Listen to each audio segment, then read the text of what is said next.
Hi friends, wire बी सादर करीत आहे खास तुमच्यासाठी एक नवीन सिरीज शो ज्याचं नाव आहे प्रॉमिनेंट पर्सनॅलिटी.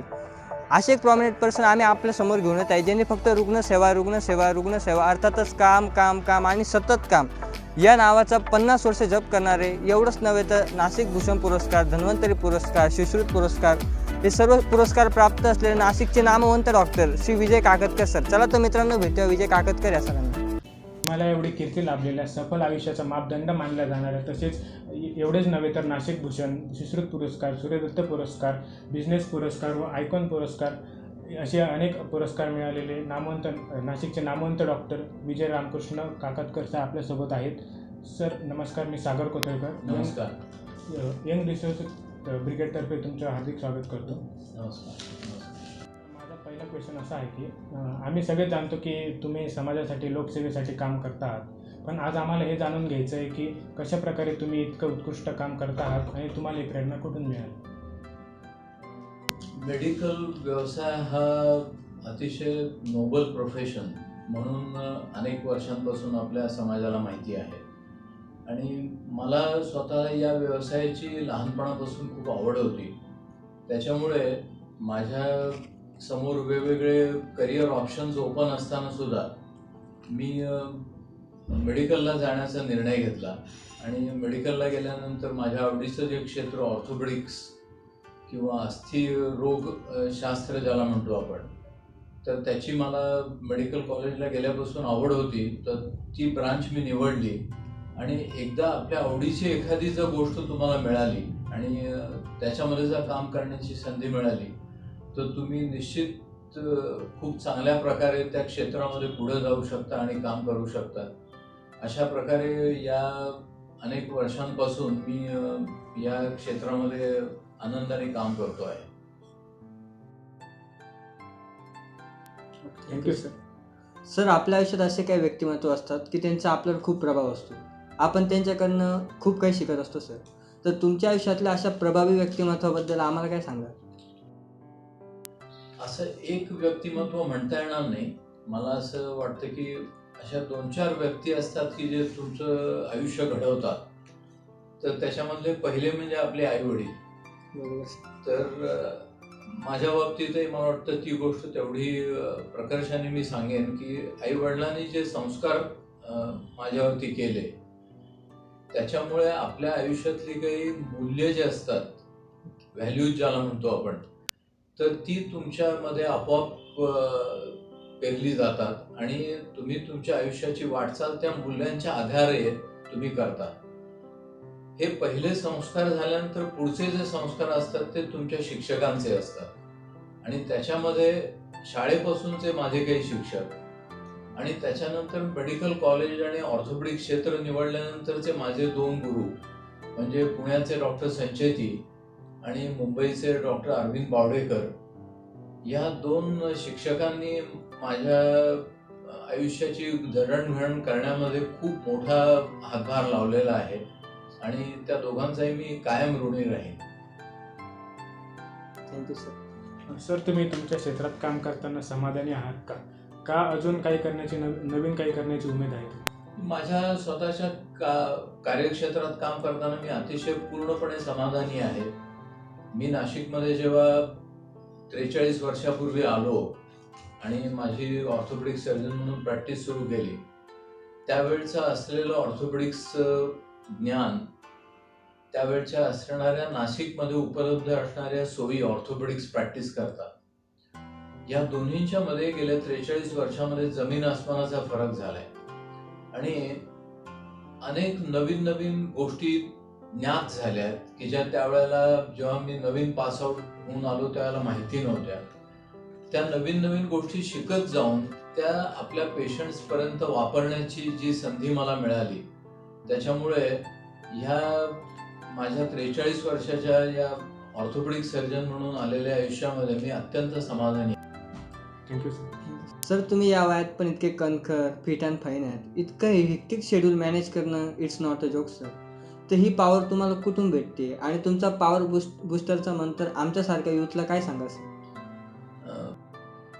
मला वाटतं चांगल्या आरोग्याकरता प्रत्येकाला 2-3 अतिशय महत्त्वाच्या गोष्टी सांभाळणं खूप जरुरी आहे. आणि त्याच्यामध्ये म्हणजे तुमचा आहार, नियमितपणे व्यायाम आणि त्याच्यापेक्षा पलीकडे जाऊन वर्षानुवर्ष तुम्ही ते काम चांगलं करण्याच्या करता तुम्हाला तब्येत पण चांगली राहण्याबरोबर तुम्हाला तुमचं काम एन्जॉय करता आलं पाहिजे.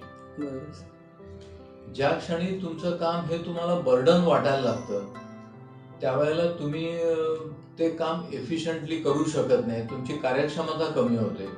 आणि अशा वेळेला जर तुम्हाला ते काम करत राहायची वेळ आली तर तुम्हाला अकाली वार्धक्य निर्माण होतं, असं माझं ऑब्झर्वेशन आहे. अनेक लोकांच्या मध्ये मी हे पाहिलेलं आहे. तर मला वाटतं तुम्हाला जर थोडं चिरतरुण राहायचं असेल तर योग्य व्यायाम तुमच्या वयाप्रमाणे तुम्हाला सहन होईल असा, योग्य आहार आणि त्याच्याबरोबर तुमचं काम एन्जॉय करण्याची कला, या 3 गोष्टी मला वाटतं अतिशय महत्त्वाच्या आहेत. आणि त्या प्रत्येकाने मला वाटतं जर मिळवण्याचा प्रयत्न केला तर प्रत्येक जण आपल्या आयुष्यामध्ये अनेक वर्ष अतिशय चांगल्या प्रकारे काम करू शकेल. सर, प्रत्येक व्यक्तीच्या आयुष्यात एक टर्निंग पॉईंट असतो.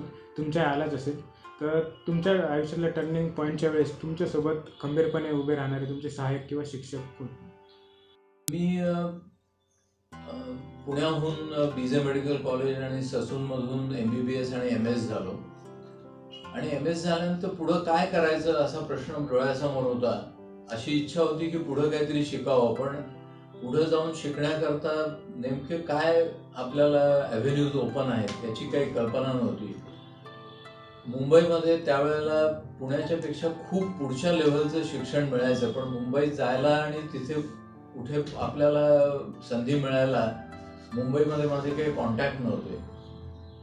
तर त्यावेळेला माझे जे पुण्यामधले गुरु होते डॉक्टर संचेती आणि डॉक्टर हर्डीकर, या दोघांनी मला जी मदत केली त्यामुळे मी मुंबईमध्ये जाऊ शकलो.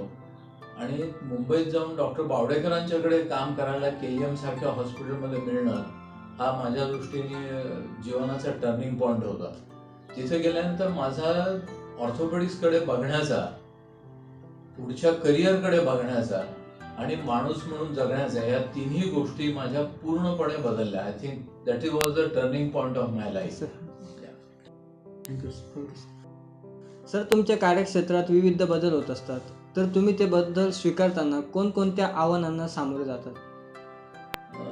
मगाशी मी सांगितल्याप्रमाणे कार्यक्षेत्रामध्ये खूप बदल होतो. आमचं मेडिकल फील्ड हे खूप डायनॅमिक फील्ड आहे. डायनॅमिक म्हणजे दरवर्षी त्याच्यामध्ये खूप नवीन नवीन बदल होतात. आणि जर तुम्ही या प्रवाहाबरोबर तुम्हाला जायचं असेल तर ह्या नवीन येणाऱ्या गोष्टी तुम्ही कायम शिकत राहायला पाहिजे.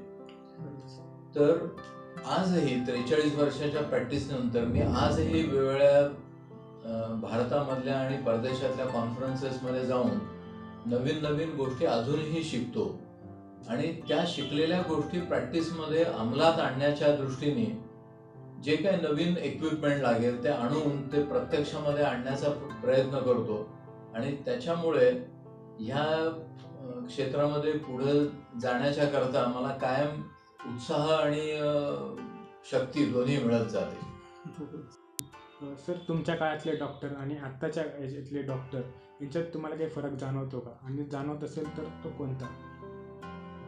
मला वाटतं हा प्रश्न अतिशय योग्य आणि महत्त्वाचा आहे. ज्या काळामध्ये मी प्रॅक्टिस सुरू केली, आता या सप्टेंबरमध्येच मी 43 वर्ष पूर्ण करतोय नाशिकमध्ये येऊन प्रॅक्टिस सुरू करायला, या 11 सप्टेंबरला.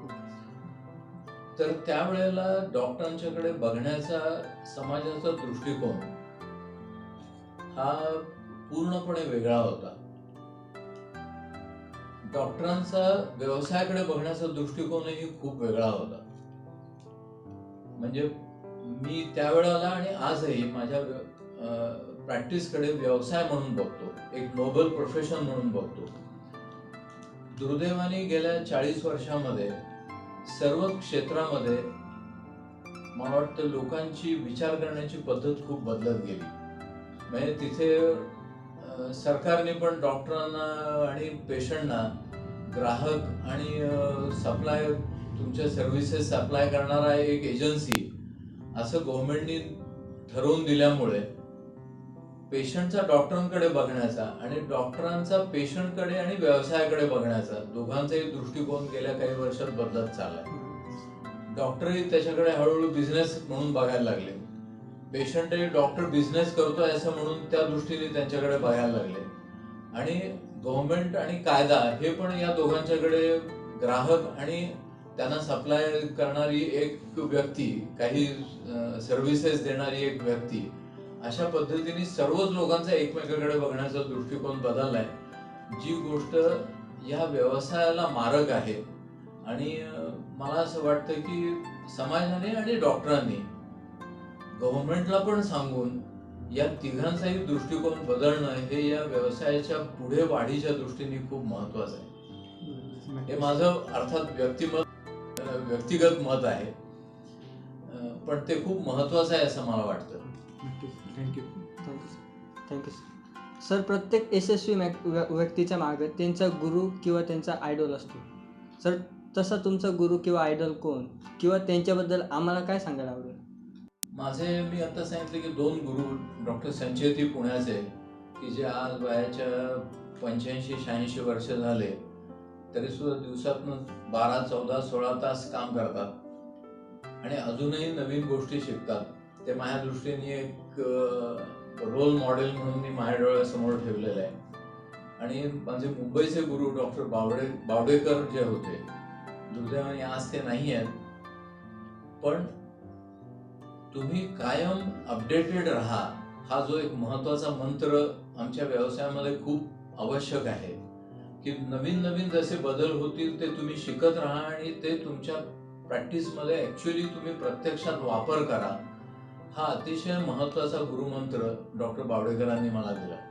मला अजून त्यांचे शब्द आठवत आहेत की you update yourself or you will become a quack. Quack म्हणजे जे आपण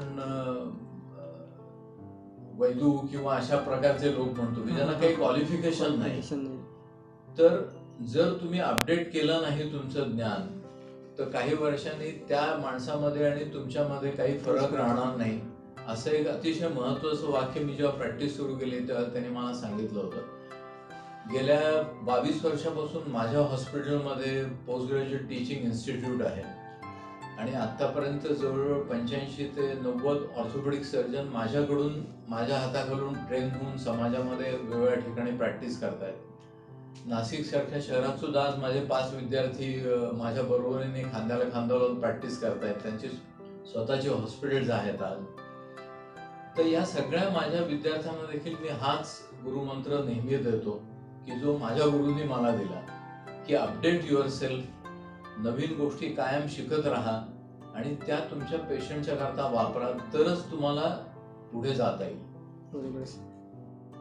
सर, आपल्या शिक्षण क्षेत्रात काही बदल व्हावे असं तुम्हाला वाटतं का? आणि जर तुम्हाला वाटत असेल बदल तर त्याच्यातले स्ट्रॉंग पॉईंट्स आणि वीक पॉईंट्स कोणते शिक्षण क्षेत्रात? आता जसं आपण मेडिकल व्यवसायाविषयी बोललो की त्याचं थोडंसं बिझनेस कडे रूपांतर व्हायला लागलंय, तसंच शिक्षणाचं सुद्धा एका दृष्टीने बिझनेस कडे रूपांतर व्हायला लागलंय.